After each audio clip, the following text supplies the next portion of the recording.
Cake cut பண்ணலாம். கதிர் வேற மீட்டிங்கு போகணும்னு சொல்றான்ல. மாயா, நீ என்ன கேட்க போறேன்னு நான் சொல்லட்டுமா? இந்த ட்ரெஸ்ஸ சொன்னபடி மாமா கையாலேயே நீ குடுக்க வச்சிட்ட.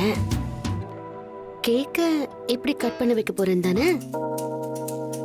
நீ இப்படி கேக்குறதே சர்ப்ரைஸா இருக்கு மாயா. ஆனா நான் என்ன பண்ண போறேன்னு எனக்கே தெரியல. மாயா, என்ன நீ? ஏதாவது பண்ணுவேன் சேனு, வெயிட்.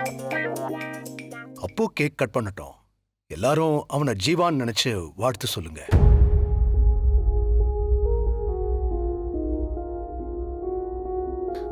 பெரியப்பா, சொல்லுமாயா. நான் ஒன்னு சொன்னா கோச்சிக்க மாட்டீங்களே? என்னன்னு சொல்லு. கேக் கட் பண்ண நேரமாகுது. பெரியப்பா, அப்போ சின்ன பையன், கதிருக்கு தான் ஜீவாவோட வயசு. அதனால கதிரை வச்சே கேக் கட் பண்ணலாமா?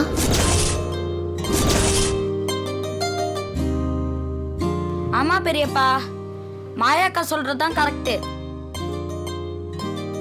நீ சொல்றது நல்ல யோசனையா இருக்குமா?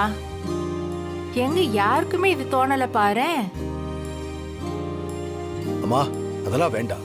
அப்பவே கேக் வெட்டட்டும். பெரியப்பா, இந்த பர்த்டே ட்ரெஸ்ஸை கூட கதிருக்கு தானே கொடுத்துருக்கோம். நாம வருஷம் வருஷம் பர்த்டேவை செலிப்ரேட் பண்றோம். ஆனா கதிருக்கு தான் அப்படி பண்றதே கிடையாது. அதெல்லாம் வேணாமாயா. பெரியப்பா, ஜீவாவோட சின்ன வயசு செலவு பண்ணும்போது, சின்ன வயசு ஜீவா முகத்தை யோசிக்கும் போது பெரியம்மா அவங்களே அறியாம கதிர் மாதிரி தானே செஞ்சாங்க. அன்னைக்கு பூஜையில கூட ஒரு பையன் வராம போய் கதிர் தானே வந்து உட்கார்ந்து பூஜைக்கு உதவியெல்லாம் செஞ்சான்.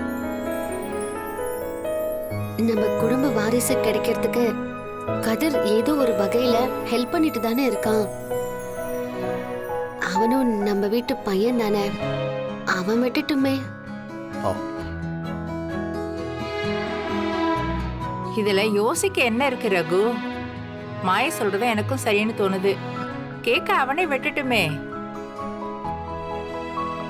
அத்தை சொல்றது சரிதான் மச்சான். நம்ம கதிரே கேக் வெட்டட்டுமே. சரின்னு சொல்லுங்களேன்.